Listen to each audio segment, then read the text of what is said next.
cannot get all the credit. We are just the messenger. You took a shepherd boy and made him a king. Loving God by serving people, praising Him all day. Free at last, He has ransomed thee. His grace runs deep. And welcome back to Where Truth Matters. I promise you, this is the place where you are going to find raw, honest, and undiluted gospel truth. My name is Colin Don, and welcome. Now, in part 3 of this episode, I spoke about high places used for idol worship in the Old Testament. Now, the concept of high places, as I previously explained, as found in the Bible, were elevated sites of worship often tied to idolatry. Now, while this doesn't directly translate to modern Christianity in a literal, physical sense, as contemporary Christian practice no longer involves hilltop altars or sacred groves, we do, however, find among Christians today that high places exist.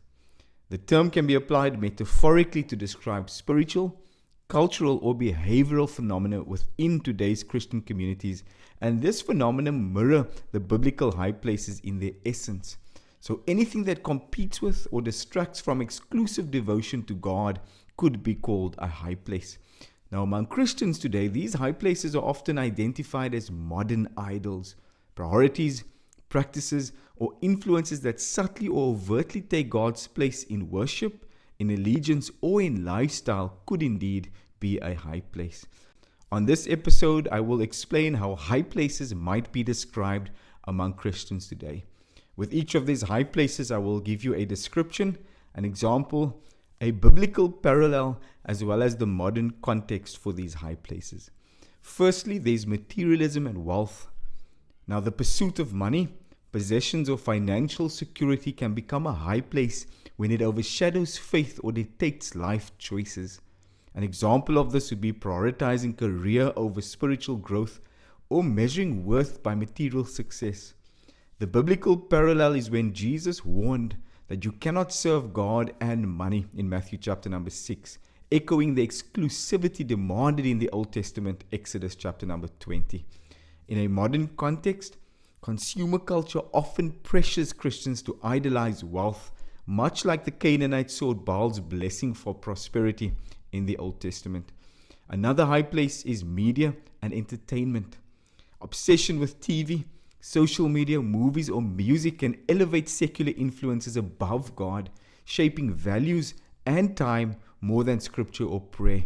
An example of this would be binge-watching shows with themes contrary to Christian ethics while neglecting spiritual disciplines. The biblical parallel is how the Israelites adopted Canaanite rituals in Judges chapter number 2 verses 13, and this parallels Christians uncritically embracing world content or worldly content. In the modern context, algorithms and influences can become priests of these high places, subtly leading believers astray, so be very, very careful. Then we have nationalism or politics that can become a high place. Elevating a nation, political party, or ideology to a sacred status can rival devotion to God, blending faith with partisan agendas. An example of this would be treating political leaders as messianic figures or equating patriotism with godliness. The biblical parallel is Israel kings building high places for political alliances. Go and read 1 Kings chapter number 11. And this mirrors the syncretism that I spoke about in episode number 3. In a modern context, culture wars often tempt Christians to prioritize tribal loyalty over biblical principles. Another high place is self-worship, pride, or individualism. Be very careful of this. Now, focusing on personal ambition, image, or self-reliance can turn the self into a high place, diminishing dependence on God. An example of this would be seeking validation through social media likes or rejecting church accountability for personal freedom, very common in the church today. The biblical parallel: high places often reflected human attempts to control divine favor, as seen in 2 Kings chapter number 17. Now, this is akin to today's self-help culture, even found in the church. In a modern context, the me-first ethos of modernity clashes with Christ's call to humility, as seen in Philippians chapter number 2 verses 3. Then another high place is religious rituals or traditions found today. Overemphasizing external practices, example liturgy or denominational loyalty, without heart-level faith can mimic the empty formalism of biblical high places. An example of this would be attending church out of habit while living unchanged lives or idolizing a specific worship style. The biblical parallel is how Amos condemned Israel's hollow sacrifices at high places in Amos chapter number 5 verses 21. And this was a warning against rote religion. In the modern context, some Christians cling to traditions as ends in themselves, not as means to worship God. Then there is celebrity culture, Christian or secular, which have become high places. Elevating pastors, worship leaders, or influencers to near divine status can shift focus from God to human figures. An example of this would be following a charismatic preacher's word over scripture or idolizing Christian artists. The biblical parallel is how in the Old Testament the prophets of Baal held sway at high places. We see this in 1 Kings chapter 18, much like influential voices today. In the modern context, megachurches and online platforms can amplify this tendency. So let's look at the modern characteristics of high places among Christians today. Firstly, there'll be subtlety, or it will be subtle. Unlike ancient high places with overt altars, model equivalents are often internalized or culturally normalized, making them harder to recognize. You'll always find syncretism, as I explained in part 3 of this episode. Now, just as the Israelites blended Yahweh's worship with Baal's, as seen in 1 Kings 16 verses 31, Christians may fuse faith with worldly values like prosperity theology or moral relativism. You'll find community influence. High places today often thrive in collective settings, church trends, social movements, or online echo chambers mirroring the communal worship of old or the days gone by. I can tell you with absolute certainty that there will always be spiritual consequences when we build these high places. These distractions can lead to lukewarm faith, as seen in Revelation 3:16, moral compromise, or a weakened witness, much like Israel's idolatry invited judgment in 2 Kings chapter 17. So how can Christians address these high places? Firstly, by self-examination. Paul urges believers to test their faith in 2 Corinthians chapter number 13, encouraging reflection on what occupies their high places.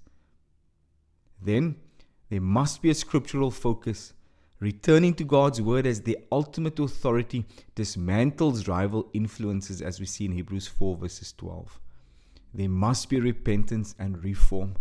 Like Hezekiah and Josiah tore down high places in 2 Kings 18 verses 4. Christians are called to reject idols through prayer, fasting, or lifestyle changes. There must be community accountability, or the church community accountability. Churches can confront these issues collectively, and this will foster discipleship over cultural conformity, as seen in Galatians 6 verses 1 to 2. And before closing, I want to give you but 3 examples, contemporary examples, of what a high place could look like or looks like in the modern church today. A Christian might skip prayer to scroll X, treating it as a high place of instant gratification.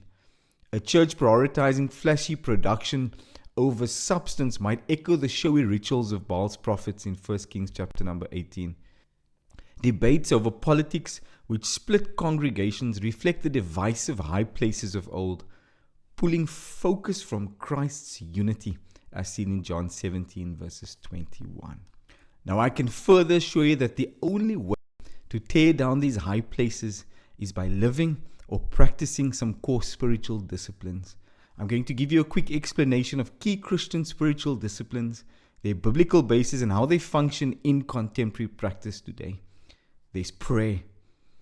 Communication with God through praise, confession, thanksgiving, and supplication is of utmost importance. It can be personal, communal, silent, or even spoken prayer. Now, Jesus models prayer in Matthew chapter number 6, and he teaches persistence in it in Luke chapter 18. Paul further urges believers to pray without ceasing in 1 Thessalonians. The purpose of praying is to build intimacy with God, align the heart with His will, and then seek guidance or strength. Now, daily quiet time or liturgical prayers or communal prayer like the daily office is of utmost importance. Then we must commit ourselves to Bible study or meditation, reading, reflecting on and applying scripture to understand God's character and will. Meditation involves pondering verses deeply, and we must do this practice every single day. As we read in Psalms 119, your word is a lamp to my feet. Joshua is told to meditate on the Lord day and night, and Timothy is urged to study the scripture in 2 Timothy chapter number 2. The purpose of this type of study or meditation is that it renews the mind, as we see in Romans 12. It equips us for life and it guards against false teaching. Then through fasting will further tear down these high places. We know that abstaining from food or drink or other pleasures for a set time to focus on God and seek His intervention is something that the church is called to. We see Moses in chapter number 34 of Exodus, Jesus in Matthew 4, and the early church in Acts 13 all fasted. Jesus assumes that believers will fast in Matthew chapter number 6 when He says, when you fast. And the purpose of fasting is that it heightens spiritual sensitivity, it expresses repentance, and then it breaks reliance on worldly efforts. Then another way to break or bring down these high places is through solitude. Withdrawing from distractions to be alone with God, often in silence, is important for the believer. Jesus often retreated alone. We see this in Mark chapter 1, Luke chapter 5. Elijah hears God in a still small voice in 1 Kings chapter number 19. And the purpose or reason why solitude is important is that it quiets the soul, allows reflection, and deepens awareness of God's presence.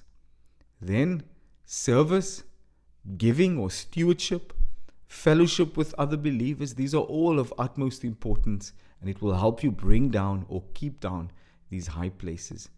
Now, I'm going to tell you why these disciplines are so important and what the benefits of these disciplines are or will be. 1, there must be intentionality. Disciplines require effort, not legalism, to pursue God. These disciplines will bring about transformation. They renew the mind and heart, conforming believers to Christ's image, as we see in Romans chapter number 8. It's countercultural. In a fast-paced and self-focused world, these disciplines resist modern high places like busyness or pride.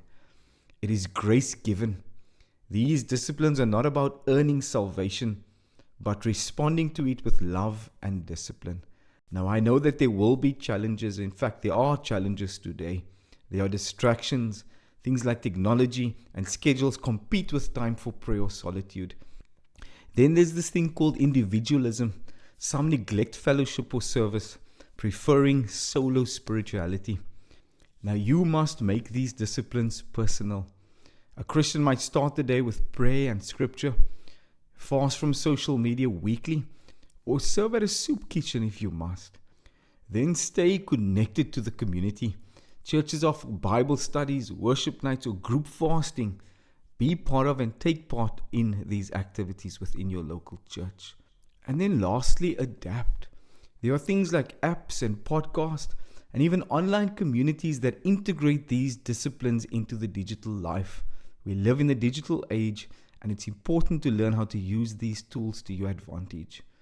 Now, in closing, Christian spiritual disciplines are tools to dismantle today's high places by reorienting believers toward God. They foster a rhythm of dependence, worship, and service, echoing the biblical call to love the Lord your God, soul, mind, and strength. Now, while flexible in form, their goal is fixed: a deeper, transformative walk with Christ. My name is Colin Don. This is Where Truth Matters. And until next time, take care and God bless. You say I'm loved when I can't feel a thing. We cannot get all the credit. We're just the messenger. You took a shepherd boy and made him a king. Loving God by serving people, praising Him all day. Free at last, He has ransomed me. His grace